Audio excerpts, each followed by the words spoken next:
Good evening students. हम one word question की बात कर लें कि वन वर्ड जो क्वेश्चन है वो कौन कौन से इंपॉर्टेंट अपने एग्जाम में हो सकते हैं। स्टूडेंट्स, पहला अगर हम बात करें वेरी शॉर्ट क्वेश्चन की तो हो सकता है what is patriarchal society. Patriarchal society क्या है? What do you mean by urbanisation? Urbanisation से आप क्या समझते हैं? Third question, in which two power bloc was the first world war fought? कौन सी दो पावर ब्लॉक थी जो आपस में लड़ाई लड़ी थी फर्स्ट वर्ल्ड वॉर के अंदर? जो दो ब्लॉक बने थे फर्स्ट वर्ल्ड वॉर में वो कौन कौन से थे? In which European country there was a severe potato famine? European union की ऐसी वह कौन सी कंट्री थी जिसके अंदर पोटैटो फैमाइन देखने को मिला? पोटैटो फैमाइन देखने को मिला। ठीक है। नेक्स्ट क्वेश्चन है, इन which state is the Sardar Sarovar dam situated? Sardar Sarovar dam कहां पर स्थित है? What do you mean bye infant mortality rate? ठीक है, मोर्टेलिटी रेट जो है उसका क्या मतलब है? नेक्स्ट है, which is the leading producer of bajra in India? ठीक है, बाजरा इंडिया के अंदर सबसे ज्यादा कहां पैदा होता है उत्पादन की दृष्टि से? 8, what is called the social division based on sharing culture? ठीक है, अगर हम कल्चर की बात करें तो सोशल डिवीजन क्या होता है उसको आपको आइडेंटिफाई करके बताना है, लिखना है। What was the report of state reorganisation commission implemented in India?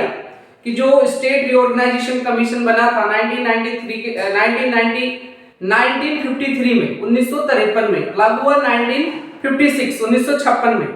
हमने ये पॉलिटिकल साइंस क्लास 12 की भी बात की थी, उसके अंदर ये क्वेश्चन है।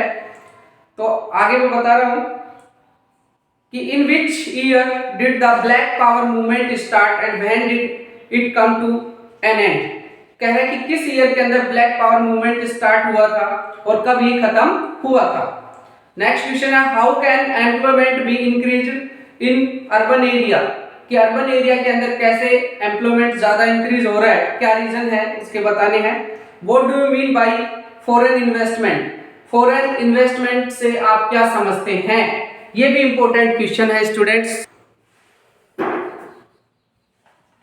नेक्स्ट क्वेश्चन है students, the credit of the unification of Germany can be given to? कि जो जर्मनी का यूनिफिकेशन हुआ उसका क्रेडिट किसको जाता है? What kind of resources is water? Water किस प्रकार का रिसोर्सेज है? डैश करके भी आ सकता है, ऑप्शन में भी आ सकता है, वन वर्ड में भी पूछा जा सकता है कि what kind of resource is water dash. ठीक है। नेक्स्ट क्वेश्चन हो सकता है, who is called the twin children of Bretton Woods? Who is called the twin children of Bretton Woods? It is very important question students। इसके अंदर दो आएगा, एक आएगा IMF इंटरनेशनल मॉनेटरी फंड और दूसरा है इंटरनेशनल मॉनेटरी फंड के अलावा वर्ल्ड बैंक। ध्यान रखेंगे, वर्ल्ड बैंक और इंटरनेशनल मॉनेटरी फंड दो संतान है, दो जो जुड़वा संतान है ब्रेटन वुड की, वो कौन कौन सी है? एक तो इंटरनेशनल मॉनेटरी फंड और एक वर्ल्ड बैंक। इसको अच्छे से ध्यान रखेंगे, दोनों को लिखना है। नेक्स्ट है, which is the most important soil of India? India की कौन सी इंपोर्टेंट सॉइल है?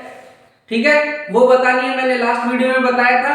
ठीक है, मैं बता नहीं रहा हूं, उसका आंसर नहीं बताऊंगा, आपको खुद को सर्च करना है, क्योंकि अगर मैं आंसर बताऊंगा तो आप उस चीज को अच्छे से रिकग्नाइज नहीं करेंगे और आप सर्च करेंगे तो आपको ज्यादा याद होगा। वैसे मैं आपको इसका आंसर बता देता हूं, एलुआइवल सॉइल।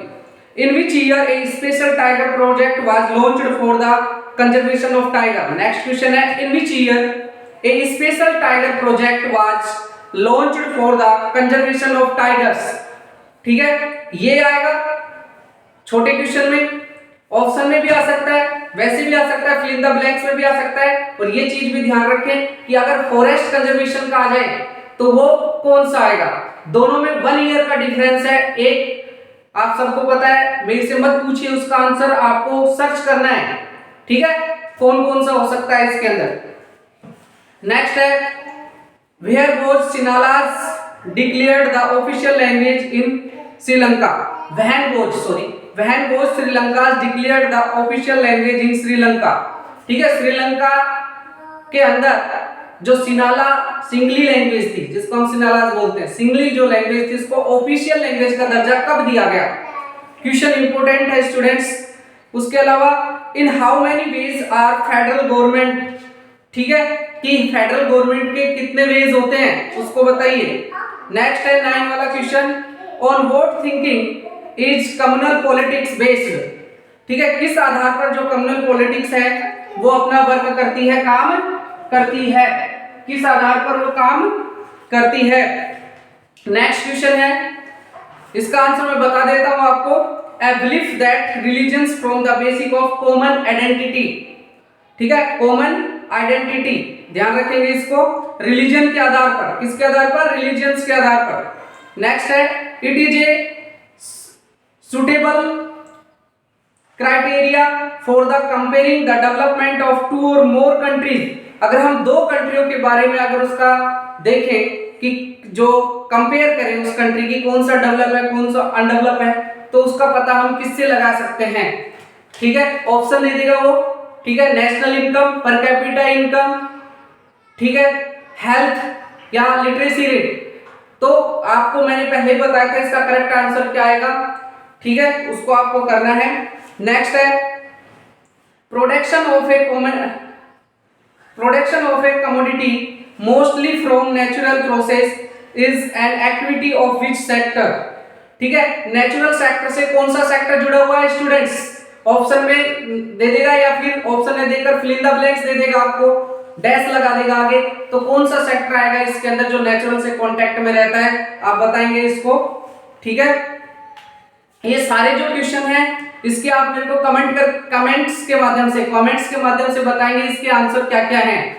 ध्यान रखेंगे सबके सब बच्चे, क्योंकि मंडे को आपको एग्जाम होने वाला है, तो मैं क्लियर करना चाहता हूं कि कितने बच्चे इन क्वेश्चनों का आंसर दे सकते हैं। नेक्स्ट क्वेश्चन है, the process of removing obstacles of restrictions by the government is called. Question दोबारा सुनिए, the process of removing obstacles और restrictions by the government is called, ठीक है, इसका आंसर क्या आएगा आप मेरे को बताएंगे। नेक्स्ट क्वेश्चन जो 1 वर्ड का हो सकता है वो हो सकता है, what do you mean bye picketing. Picketing से क्या मतलब है? What is silk route, silk route क्या है, ठीक है। What is slash-burn agriculture, right the any 2 advantage of the multipurpose planning, what is the objective of dam, river valley, ये ध्यान रखेंगे, इंपोर्टेंट क्वेश्चन है ये स्टूडेंट्स। इनके अलावा भी जो वेरी इंपोर्टेंट क्वेश्चन के अंदर है वो हो सकते हैं,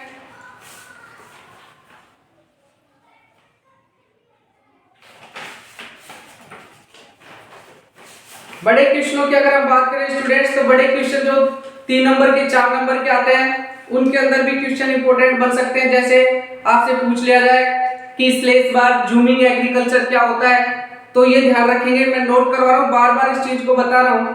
what is the slash burn पूछ ले, जूमिंग पूछ ले, ठीक है, ट्रांसफॉर्मिंग पूछ ले, या किस स्थान पर स्लेश बर्न एग्रीकल्चर को किस नाम से जाना जाता है, नॉर्थ में, ईस्ट में, साउथ में, या फिर पार्टिकुलर नाम दे दे, मणिपुर दे दे, तो आपको पता होना चाहिए उसका क्या आंसर आएगा।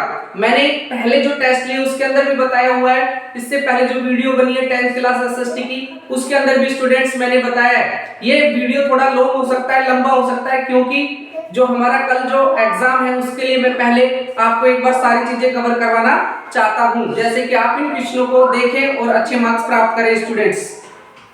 नेक्स्ट है कि which crops is called golden fibre, कौन सी क्रॉप्स को गोल्डन फाइबर के नाम से जानते हैं। Name any one form of the power sharing, power sharing की कोई वन फॉर्म का नाम बताइए।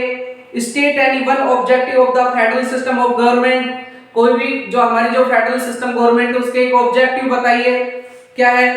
Under whose leadership was the civil rights movement launched in America, किसके अंडरशिप के अंदर, अमेरिका के अंदर सिविल राइट्स जो मूवमेंट है वो लॉन्च किया गया था, उस लीडर का नाम बताइए।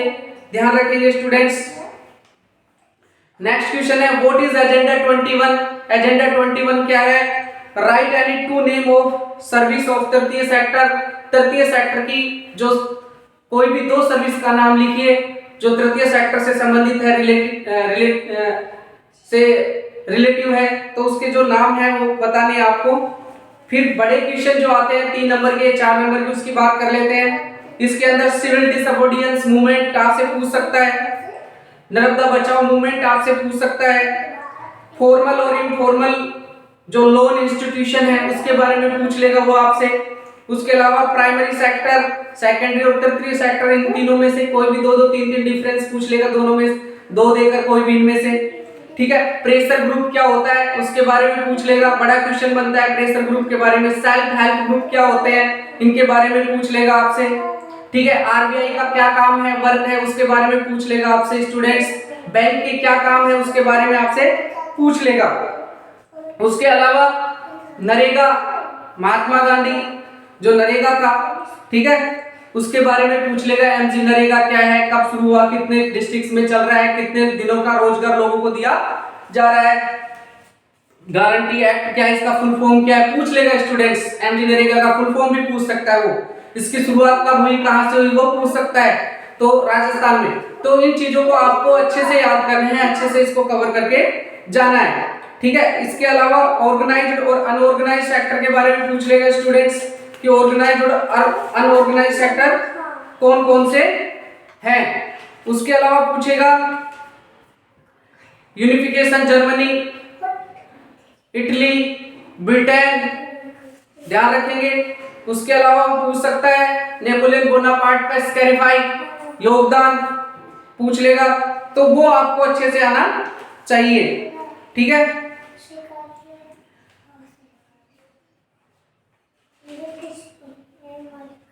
पूछ लेगा describe the main characteristics of the aristocracy class of Europe, या मिडिल क्लास का पूछ सकता है, डिस्क्राइब करो उसको, कैरेक्टरिस्टिक्स को, ये भी क्वेश्चन में पूछ सकता है।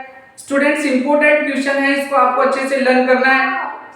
ठीक है, या पूछ ले why might bank is unwilling to lend to small farmer, कि जो बैंक है वो स्मॉल फार्मर को लोन क्यों नहीं देता है, क्या कारण है, क्या रीजन है। ठीक है, ये इंपॉर्टेंट क्वेश्चन है, मैंने मोटे मोटे आपको पूरे हमारे जो एसएसटी के क्वेश्चन थे उनकी समरी बता दी है। ठीक है, बेस्ट ऑफ लक आपको आने वाले एग्जाम के अंदर, जो हमारा मंडे को एग्जाम होने वाला है 17 तारीख को, उसका बहुत बहुत धन्यवाद आप लोगों का। ठीक है, और अच्छा पेपर होगा, बेस्ट ऑफ लक है सबको। ठीक है, और आने वाला जो पेपर होगा उसको आप अच्छे से पढ़ें, टाइम निकाल के करें। मैप का मैंने वीडियो बना ही दिया था, मैप को अच्छे से देखें, छोटे क्वेश्चन जितने भी हैं उनको अच्छे से करें। सीरियल का ध्यान रखें, छोटे क्वेश्चन में ऑब्जेक्टिव टाइप जो क्वेश्चन है उनको करें, फिल इन द ब्लैंक्स को करें, वन वर्ड वाले क्वेश्चन को करो, अगर मैच कॉलम आता है तो मैच द कॉलम को करें। उसके बाद में आप अपने हिसाब से उसको करें। अगर उसमें सेक्शन वाइज आता है तो सेक्शन को जरूर लिखें, section A question number first second, section B का आता है तो सेक्शन बी, सेक्शन सी आता है तो सेक्शन सी। कोई भी क्वेश्चन छूटना नहीं चाहिए। कोई भी क्वेश्चन अगर आपको नहीं आ रहा है तो भी आपको उसको अंदर लिख के आना है, चाहे वो गलत आंसर हो, कोई टेंशन नहीं है, अच्छे से करना है, सुंदर करना है। और जो आपको इंपॉर्टेंट लगे उसको आप अपनी पेंसिल से अंडरलाइन करेंगे, या आप जिस पेन से लिख रहे हैं उस पेन से उसको थोड़ा डार्क में उसको अंडरलाइन कर देंगे। ठीक है, चाहे कोई सन हो, कोई ईयर हो, कोई नेम हो, कोई बुक का नाम हो, कोई स्पेशल व्यक्ति हो उसका नाम हो, उसको अंडरलाइन कर देंगे। जैसे जो है कॉपी चेकर है उसको अच्छे से पता लग जाए तो इसका आंसर क्या है। दूसरा, पैराग्राफ में लिखने से बचें, थोड़ा उसको पॉइंटों के माध्यम से लिखें। ठीक है, 1 नंबर 2 नंबर डाल के लिखें या फिर पॉइंट लिखें। रीजन क्या है, फीचर्स क्या है, जैसे कोई डेफिनेशन है क्या है, मीन्स क्या होता है, अंडरलाइन करके उसका मीन्स लिखें। डेफिनेशन क्या होती है, डेफिनेशन को अंडरलाइन करके डेफिनेशन लिखें। क्या रीजन है उसके, रीजन लिखें। ठीक है, उससे क्या क्या आउटकम आ रहे हैं वो लिखें। ऐसे करके लिखेंगे तो आपका जो कॉपी होगी वो सुंदर होगी। उसके अंदर आप काटा काटी कम करें, मिस्टेक्स कम करें, कहने का मतलब मेरा ये है। सुंदर लिखें, 2-2 3-3 लाइन का गैप दें। हर क्वेश्चन के बाद में एक क्वेश्चन लिख लिया, उसके बाद में 2 लाइन का गैप देके फिर लिखें, दूसरा क्वेश्चन फिर 2 लाइन का गैप देके लिखें। ऐसे सुंदर और साफ तरीके से इसको करना है। Once again best of luck all of you, thank you, have a nice day.